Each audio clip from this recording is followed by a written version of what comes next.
在庆余年第1季的结尾，范闲被严冰云刺上一剑假死后，便利用自己的渠道回到了庆国的京都，在暗中查探跟自己作对的人。此期间，也就迎来了第一个主要的事件，那就是抱月楼被爆出草芥人命的事情。范闲查来查去，发现抱月楼的事情竟然跟自己的弟弟范思哲有关。范思哲便是抱月楼幕后的那位东家。当时二皇子已经剑指范思哲了，打算又利用范思哲来拿捏范闲。为了保住自己的这个傻弟弟以及反击二皇子，范闲便选择派出自己的门生石产力来收购范思哲手中抱月楼的股份。在范思哲告诉范闲三皇子手中也有一些股份后，范闲也一同收购了三皇子手中的股份。这样一来，抱月楼所有的股份就全部交到石产力的手中了。股份的更改也让抱月楼逐渐的开始了洗白之路。凭借范闲利用监察院的力量四处的运作，成功的将抱月楼彻底的洗白。但为了防止范思哲继续被二皇子利用，范闲便将范思哲送到了北齐，让范思哲在北齐开设商号，负责南庆和北齐之间走私的事。为了保住范思哲，范闲也算是做出了不少违背良心的事情。而最终抱月楼也成为了范闲的企业。在接管抱月楼后，范闲将其改为了更为正规的青楼，立了许多行规来规范抱月楼的经营。在石产力不断的运作下，抱月楼也开始在各地开设了分楼，成为了范闲旗下第一大产业，还是范闲独立的一个情报机构。凭借抱月楼里面的姑娘们可以获得众多的情报资源，抱月楼也成为了范闲中后期的一大力量了。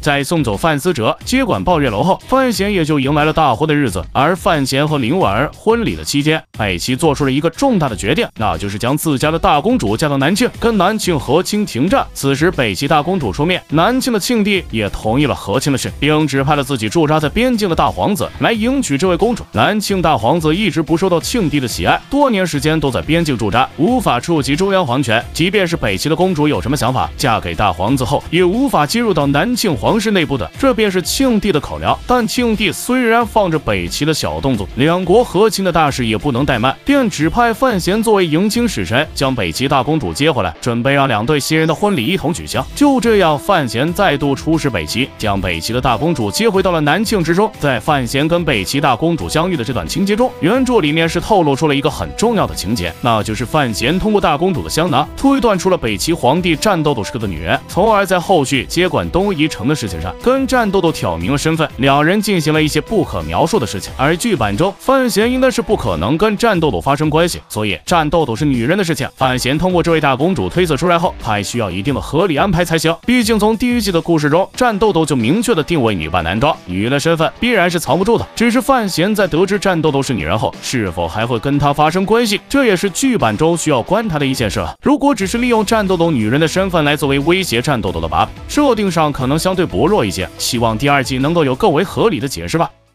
在范闲跟林婉儿正式结婚后，便是下江南接管内库的事情了。范闲从第1季开始进入京都，接管内库的事情就一直是一段主线。范建也一直催促让范闲尽早接管内库，然后过上安生的日子。而接管内库也算是第2季中的最后高潮了。在下江南跟明家对峙的期间，范闲利用夏七飞，成功破掉了明家一家独大的局面，将内库大部分的重头标掌握在了自己的手中。招标的事情也是故事中头脑风暴展开的时刻。范闲跟整个明家都是敌人，明家也是长公主控制内库的傀儡，双方相遇后自然是不死不休。范闲在正式从明家手中接管了内库后，明家也就在夏七飞的复仇下尽数被杀，夏七飞重新回到明家掌控明家。在这期间，范闲也学会了天一道功法，因为在下江南之间，范闲为了保护庆帝而内里尽失，一身九品的武功也尽数消散。海棠朵朵则在江南中将天一道功法带给了范闲，本来苦荷对天一道功法进行了更改，打算让范闲练习到走火入魔成为废人。不过范闲在对海棠朵朵说出了一番心里话后，海棠朵朵选择背叛了自己师傅，将正确的天一道功法告诉了范闲。就这样，范闲通过练习天一道，成功回到了九品的境界，并将自己的霸道真气和天一道融合，达到了九品上的境界，从个人实力上又增长了一个台阶。而解决了江南的事情后，范闲便再度回到了京都之中。从第2季的大致主线看，也到不了李云瑞和太子苟且的事情被发现，然后庆帝前往大东山废太子的时候了。大东山之战也只能第3季跟大家见面了吧。好了，关于庆余年2中3大主要剧情介绍就结束了，大家有什么观点的话，欢迎在下方进行留言互动。